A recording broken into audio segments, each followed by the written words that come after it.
Baik, Assalamualaikum warahmatullahi wabarakatuh. Perkenalkan, nama saya Nur Asia dari semester 4. Saya di sini akan mempresentasikan tentang pendidikan orang dewasa, yaitu chapter 12 sama chapter 13. Di sini dari chapter 12 yaitu yang pertama, model WPW dibuat untuk membantu pelatihan yang praktis dan efektif. Baik, kenapa kita mengambil langkah WOL, yaitu proses pembelajaran dimulai dengan memberikan gambaran umum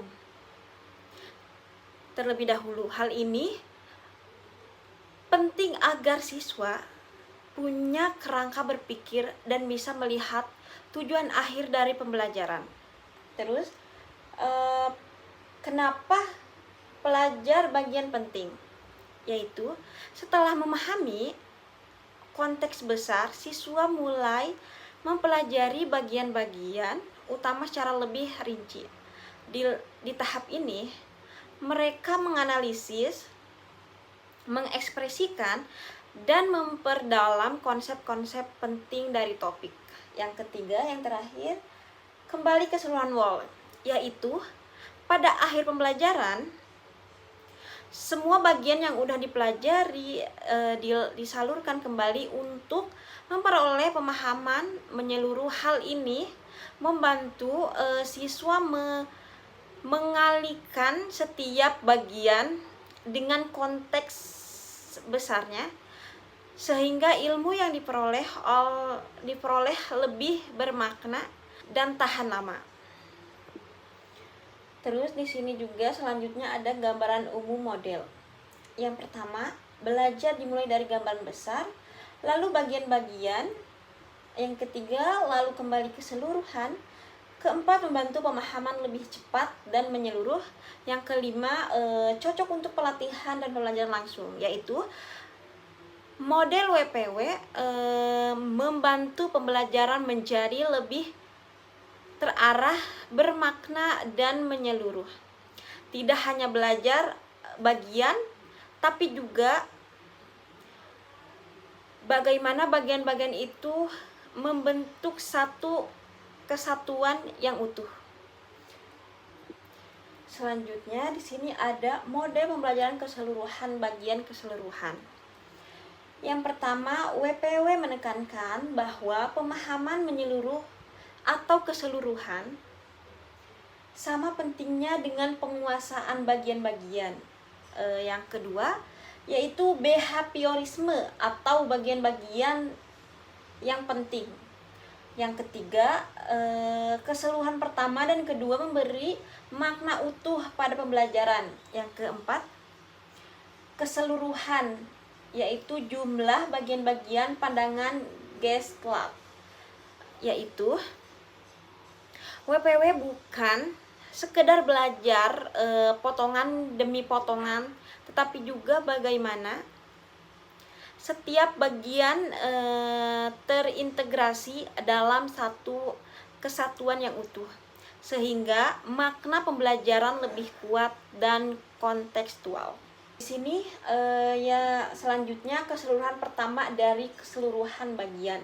Yang pertama, menyiapkan mental peserta didik melalui pengatur awal dan skema. Yang kedua, meningkatkan motivasi dengan membuat materi terasa bermakna dan relevan. Jadi di sini tuh langkah keseluruhan pertama sangat penting untuk membuka pembelajaran secara kontekstual, mempersiapkan siswa secara mental, dan memastikan mereka mengerti mengapa ini penting untuk dipelajari. Selanjutnya di sini ada pengatur tingkat lanjut. Yang pertama, advanced organizer membantu peserta didik memahami,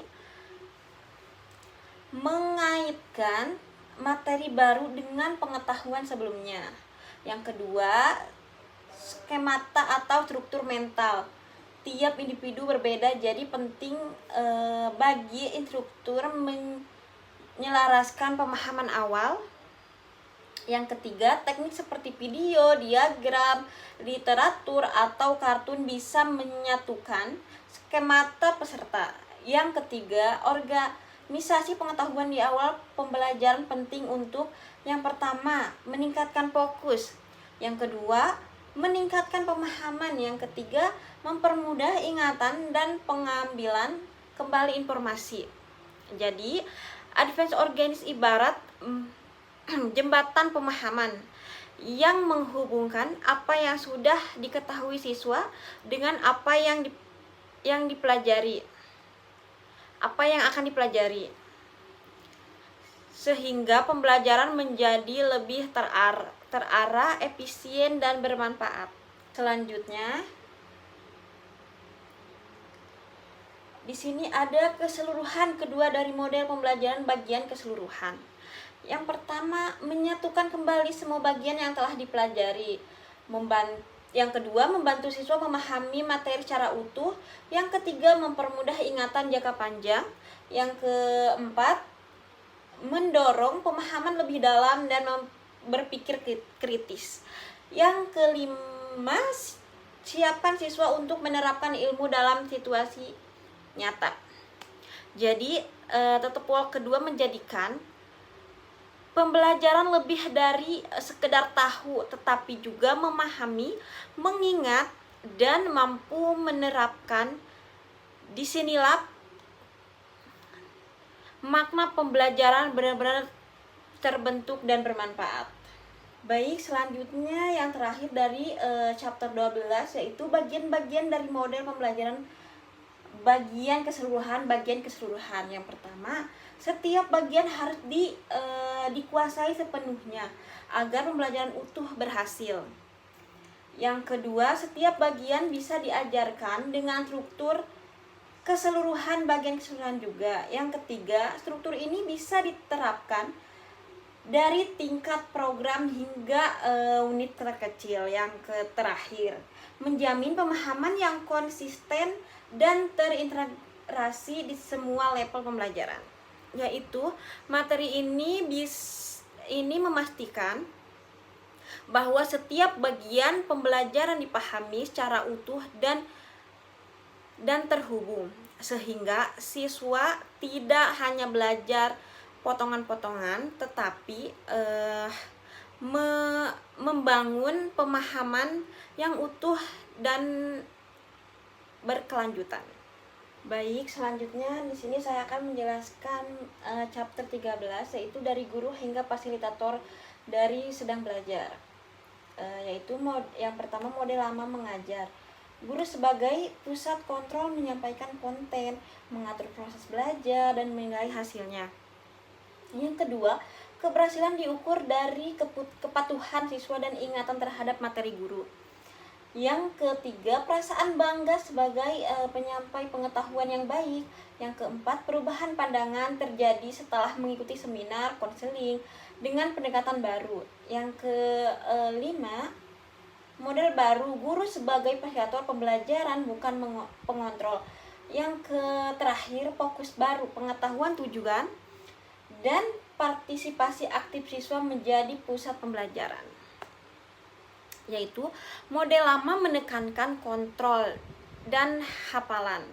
Model baru menekankan kemandirian, makna, dan partisipasi aktif siswa dengan guru sebagai pendamping dan pemandu proses belajar. Yang kedua yaitu unit dan tim inquiry. Yang pertama, peran berubah dari guru jadi fasilitator belajar.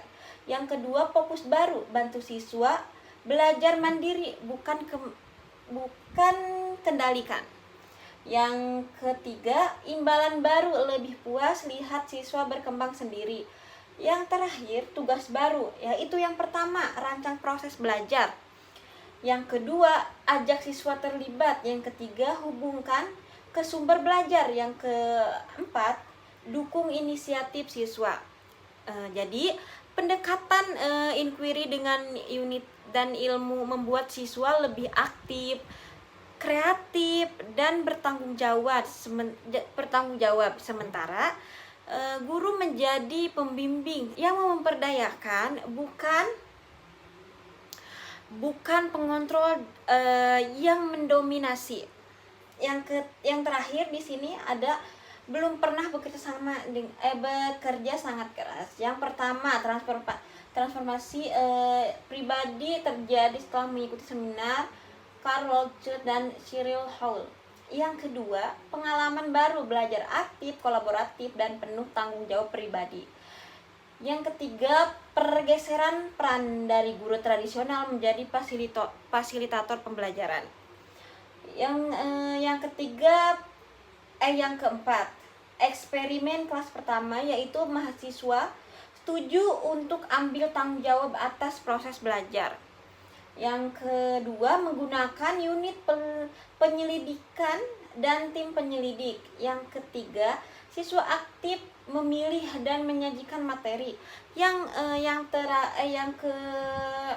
kelima, hasil prestasi kreatif dan pelajaran mendalam dan pengalaman belajar yang memuaskan. Yang terakhir, kesimpulan akhir, peran fasilitator lebih memperdayakan dan efektif dibandingkan peran guru pengontrol.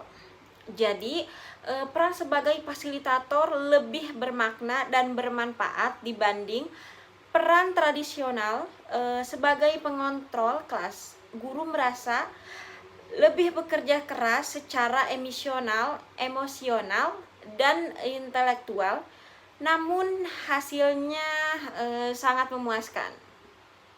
Demikian pemaparan dari saya, semoga dapat memberikan gambaran baru tentang pentingnya perubahan dalam proses pembelajaran. Sekian dan terima kasih. Wassalamualaikum warahmatullahi wabarakatuh.